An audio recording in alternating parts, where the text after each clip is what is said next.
Pasan de las 6 de la tarde y vamos a hablar de una obra de no ficción muy interesante que se llama Jauría. Y estamos con sus protagonistas, ¿eh? Bienvenidos Martín Slipak, Vanessa González, muchísimas gracias por estar acá en Altavoz. Gracias a ustedes por invitarnos. Muchas gracias. Antes de empezar la entrevista, tenemos una de nuestras columnistas que fue a ver la obra y nos va a contar un poco de qué se trata y qué experiencia tuvo ella. No spoiler, Sí, por no, favor. es verdad, Sin voy a tratar de spoilear, no spoilear sin spoilear. nada, es verdad. Se trata justamente de una violación en grupo a una chica en España y lo interesante es que está reconstruida con el texto y las grabaciones del juicio, tanto de la denunciante como de los acusados. Entonces todo lo que escuchamos no es solo ficción, sino que en realidad son las palabras verdaderas de aquel juicio. Y también está muy buena porque es...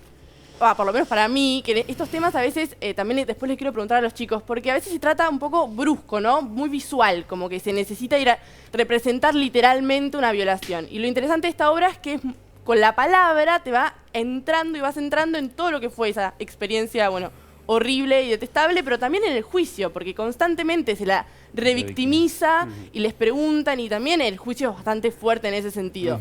Y también lo interesante es que son 5, ¿no?, los chicos que participan en esta violación, que se llama, ¿no?, de manada.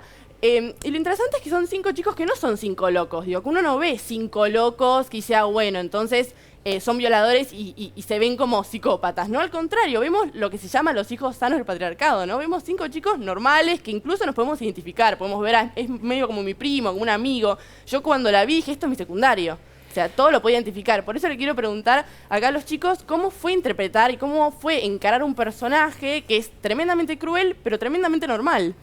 Bueno, qué completa la descripción igual. Sí, Casi de digo hecho, que nos Nos vamos. A los dos atentos, así mirando. Sí, sí, Ya está. Diciendo, ya está. ¿Qué hora son las 7? Vamos. Hacía falta que vengamos.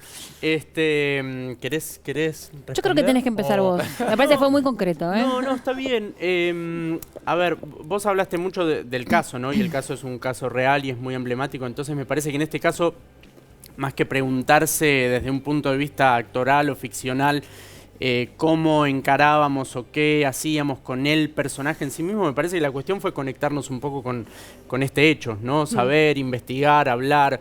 Fue muy interesante todo lo que se dio grupalmente, digo, de las, no diferentes posturas, pero qué posición tenía cada uno frente a esto, cómo le impactaba, cómo le pegaba. Leyeron el caso más allá de... Leímos el caso, vimos de cómo ver se el trató en los papel, medios la de obra. comunicación también, que tal vez es algo que no es donde más hace hincapié la obra, pero que también fue muy particular en España, cómo se trató eso, digo, Sí. de la manera más horrible, debatiendo, digo, poniendo en duda. Como acá también se tratan casos de violación grupal. Absolutamente. Y es Así interesante es. lo que dice ella, porque esto del juicio me parece que habla también de una reproducción de un abuso, ¿no? Porque, digo, es muy claro cómo estos pibes violan a esta chica en la fiesta de San Fermín y demás, pero cómo se reproduce este abuso por parte de los abogados de estos pibes, que la exponen, que dudan de ella, que La revictimizan, ¿no? y eso me parece que también se juega mucho en la obra de un punto de vista muy interesante para pensar en la justicia patriarcal, para pensar un poco cómo es la justicia. Claro, sí, la justicia patriarcal, sin duda. Ahora, Vanessa, cuando vos estabas construyendo tu personaje, que encima son testimonios de juicio oral y público, ¿no? Vos sos la víctima en la obra. Sí, la denunciante. Bueno, a ver, a mí lo que me pasa es que me gusta mucho actuar, me divierte mucho hacerlo, entonces sería un poco hipócrita decir que no la paso bien cuando estoy haciendo la obra. Pero es fuerte pero en este caso por ser real, este ¿no? caso en particular es un caso real. Por otra parte, estamos hablando de algo que es imposible que no nos interpele, que no nos incomode, que no nos haga revisarnos. Entonces también sucede que es el placer de actuar, pero sobre todo hablar de algo que deseo hablar, que creo que deseamos hablar como equipo. Entonces eso también nos atraviesa a la hora de hacer esta obra.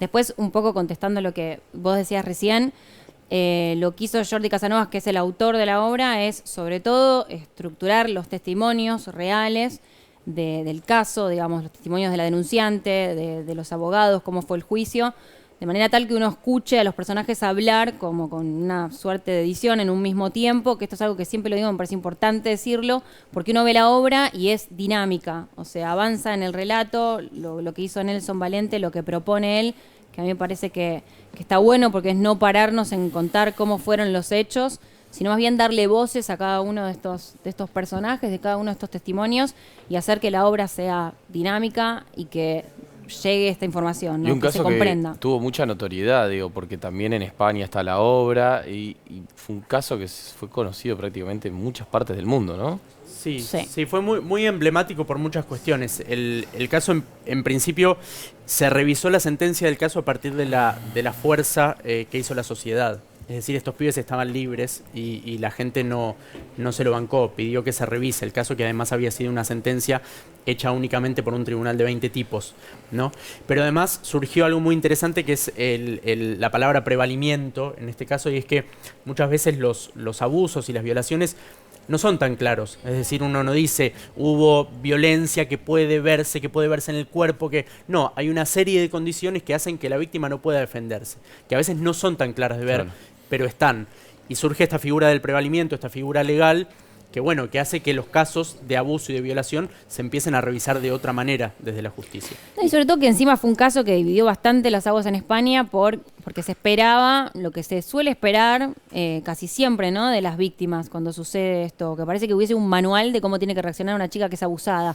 Y justo en este caso fue una chica que accionó, apenas pasó, habló con sus padres la apoyaron, fueron a Pamplona con ella, se instalaron en un departamento, se ocuparon de encarar el caso, la acompañaron. Ella decidió hacer su terapia de un modo que fue juzgada, se fue a la playa con la madre de una amiga que era psicóloga que la ayude, no se tiró capaz a llorar en una cama como se esperaba o como que parece que fuera una víctima más aceptable, si reaccionara de un modo más, no sé, parece que se esperara realmente que, no sé, que sea una víctima más aceptable, ¿no? Se la juzgaba hasta cómo se sentaba en el juicio, cómo hablaba. Sí, el foco estaba puesto en ella. En ella. vez de en y pasa a ellos. estar en un segundo plano otra vez el ataque, lo de siempre, digamos, ¿no?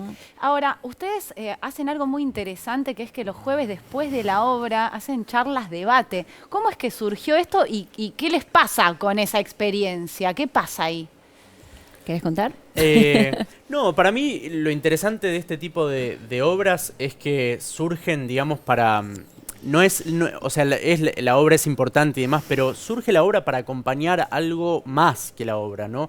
Para acompañar un movimiento, para acompañar un pedido de justicia, para acompañar el pedido de que se termine la impunidad en todos estos casos. Y me parece que el debate es parte de eso, ¿no? Es decir, ¿qué deja la obra? ¿A qué invita la obra? ¿Qué invita a reflexionar?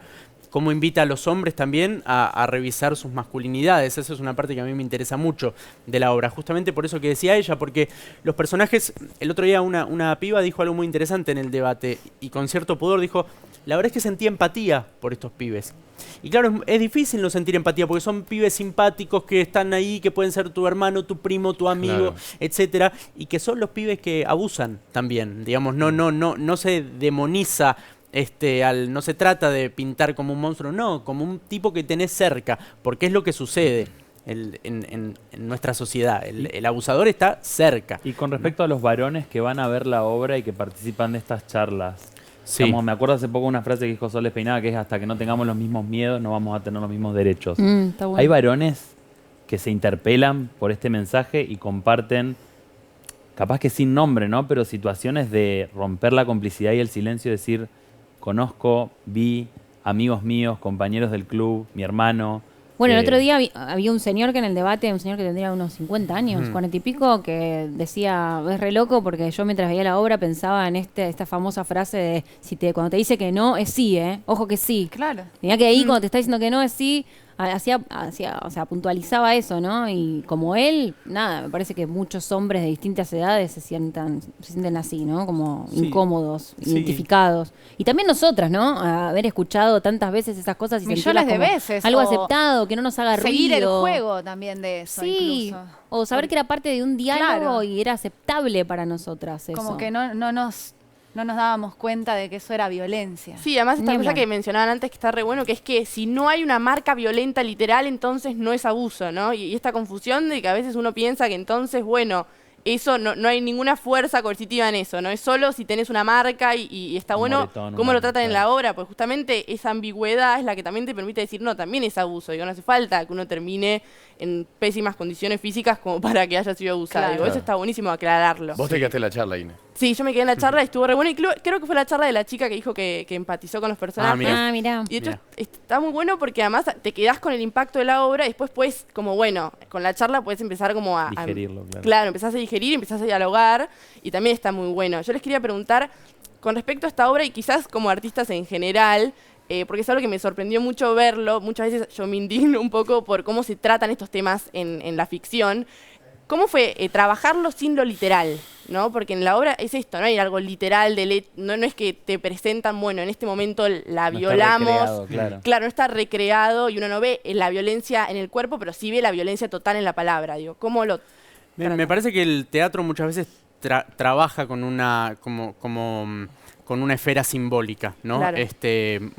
Hay muchas obras que, digamos, desde la dramaturgia hacen como una especie de paralelismo no literal entre lo que se dice y lo que se hace. Y me parece que es también una manera interesante de actuar. Incluso más justamente. fuerte. Cuando uno escucha todo el testimonio se queda como... Es que me lo parece que eso es recibe. interesante de la obra y es que no trata de bajar línea, no trata de ir al golpe bajo. Creo que, yo lo hablé con mucha gente que les dije, che, vengan a ver Jaurí, y me decían, tengo miedo de quedar mal y no sé qué, no sé cuánto. Y le decían, mirá, la obra no va a pegarte una trompada, o sea, va a hacerte reflexionar, a ver algo, a ser objetiva desde un lugar. No, nosotros también, me parece que tratamos de actuar y de mostrar algo completamente objetivo para que el público sea después el que se queda pensando, el que se queda reflexionando y demás. Y en ese sentido me parece que es interesante destacarlo también en un momento en donde todos venimos, digamos, tan convulsionados, Sí, tristes, sí, movidos por toda esta locura que estamos viviendo.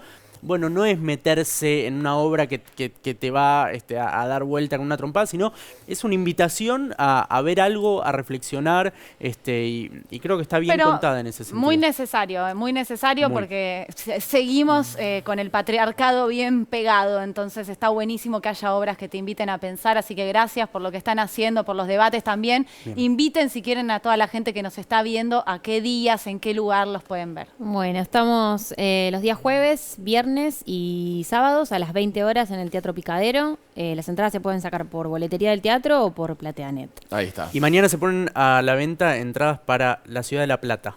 Bien, muy bien. sí. Perfecto. Atención para Están La conquistando espacio. Vamos. gira Me gira encanta. de Sí, pandemia. en el Coliseo Podestá vamos a Ahí empezar nuestra pequeña Gira. gira por ahí, Bueno, sí. me alegro Chicos, muchísimo placer. que